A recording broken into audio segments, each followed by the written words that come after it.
Welcome to Vino study circle. ముఖ్యంగా ఈ video చేయడానికి ఎందుకంటే ఒకటే 2 సబ్జెక్టులకు సంబంధించి ఒక దగ్గర ఒక డిస్టెన్స్ పడడం వల్ల, అంటే ఒక విలేజ్లో ఒక డిస్టిక్లోనే ఒక సెంటర్, ఇంకో డిస్టిక్లో ఇంకో సెంటర్ 2 సబ్జెక్టులకు పడడం వల్ల ఈ వీడియో చేయడం జరుగుతుంది. ఇంకొకటి ఫోటో హాల్ టికెట్ మీద లేని వాళ్ళు, సిగ్నేచర్ లేని వాళ్ళు ఏం చేయాలనేది అది మీరు ఈ వీడియోలో క్లియర్గా తెలుసుకుందాము. మా వీడియో నచ్చినట్లయితే ఫస్ట్ ఆఫ్ ఆల్ లైక్ చేసి, షేర్ చేసి, సబ్స్క్రైబ్ చేసుకుంటారని కోరుకుంటున్నాను. మనకు రేపు స్టార్ట్ కాబోయే డిఎస్ ఎగ్జామ్ సంబంధించిన కూడా ప్రతి సెక్షన్ సంబంధించిన సెషన్స్ ఏవైతే ఉన్నాయో, ఫస్ట్ సెషన్, సెకండ్ సెషన్ సంబంధించిన క్వశ్చన్స్ కూడా సరే నేను ప్రతి ఎగ్జామ్ జరిగిన వెంటనే మన ఛానల్లో, యూట్యూబ్ ఛానల్లో అప్లోడ్ చేస్తాను. మన ఛానల్ని సబ్స్క్రైబ్ చేసుకుంటే మీకు వెంబడే నోటిఫికేషన్ అందుతుంది. మొదటగా చూసుకున్నట్టయితే డిఎస్ అభ్యర్థులకు గుడ్ న్యూస్ అని చెప్పేసి విద్యాశాఖ తెలియజేయడం జరిగింది. ఒకే రోజు 2 సబ్జెక్టులకు సంబంధించిన పోస్టులకు సంబంధించిన డిఎస్సి పరీక్షలు ఉన్నవారు ఉదయం ఎగ్జామ్ రాసిన సెంటర్లో రెండో దానికి హాజరు కావచ్చని విద్యాశాఖ తెలిపింది. కొందరు అభ్యర్థులు నాన్ లోకల్ పోస్టులకు అప్లై చేయడంతో వారికి ఇతర జిల్లాలు కేంద్రాలు ఇచ్చింది. దీంతో ఉదయం ఒక జిల్లాలో, మధ్యాహ్నం ఒక జిల్లాలో పరీక్ష ఉండడంతో హాల్ టికెట్లు మార్చిస్తామని ఈ నెల 18 నుంచి డిఎస్సి పరీక్షలు జరగనున్నాయి. ఇంకోటి ఇలా చూసుకున్నట్టయితే నెక్స్ట్ మనకు ఒకే రోజు 2 పరీక్షలు ఉన్న చోట ఒకటి రావచ్చు అని చెప్పేసి మనకు ఈనాడు పేపర్లు కూడా ఇవ్వడం జరిగింది.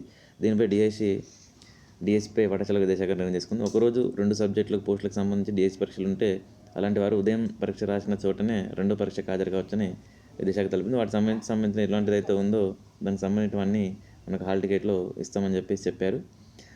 తర్వాత ఇక్కడ కూడా చూసుకోండి, ఒక సబ్జెక్టు తెలుగు, అదే సబ్జెక్టు హిందీ మాధ్యమానికి దరఖాస్తు చేసి ఉంటే ప్రధాన మాధ్యమంలో వచ్చిన మార్కులను రెండో దానికి కూడా పరిగణలోకి తీసుకుంటామని విద్యాశాఖ స్పష్టం చేసింది. ఈ నెల 18 నుంచి హాల్ టికెట్లు, అంటే ఈ నెల 18 నుంచి డిఎస్సి పరీక్షలు ప్రారంభంగా అని చెప్పేసి చెప్పడం జరిగింది.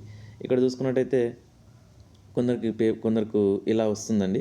ఇలా వాళ్ళకు ఏంటంటే మెయిన్గా ఇక్కడ హాల్ టికెట్లో మనకు ఫోటో లేదు, నెక్స్ట్ వన్ చూసుకుంటే సిగ్నేచర్ లేదు. కొంతమందికి ఇలా వచ్చింది. కొంతమంది సర్వర్స్ బిజీ వల్ల ఫోటోలు రాలేదు, సైన్స్ రాలేదు. మళ్ళీ ఒకసారి ట్రై చేయండి, రావడానికి ఛాన్సెస్ ఉంది. ఇంకోటి ఏంటంటే ఇలా లేని వాళ్ళు ఎవరైతే ఉన్నారో, మీకు మీ డిస్టిక్లో డిఓ ఆఫీసర్లు ఎవరైతే, డిస్టిక్ ఎడ్యుకేషన్ ఆఫీస్ ఏదైతే ఉందో అక్కడికి వెళ్ళి 2 హాల్ టికెట్లు తీసుకెళ్ళండి, 2 ఫోటోలు తీసుకెళ్ళండి.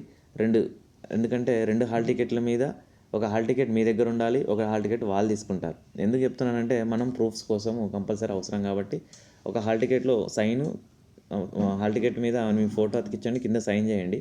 ఇంకో హాల్ టికెట్ మీద ఫోటో సైన్ పెట్టేసిందేమి, రెండిట్ల మీద డిఓ గారి సిగ్నేచరు, తర్వాత దాని మీద హాల్ టికెట్ మీద స్టాంపు కంపల్సరీ అండి. ఇవి 2 తీసుకొని రెండింటికి 2 మనకు ఒరిజినల్ ఐడి కార్డులు ఏవైతే ఉండో వాటిని జిరాక్స్లు అతికించండి. ఏదో ఒకటి ఐడి కార్డు, మీరు తీసుకుపోయే ఐడి కార్డు ఏదైతే ఉందో 2 హాల్ టికెట్లకు 2 ప్రూఫ్లు అటాచ్ చేయాల్సి ఉంటుంది.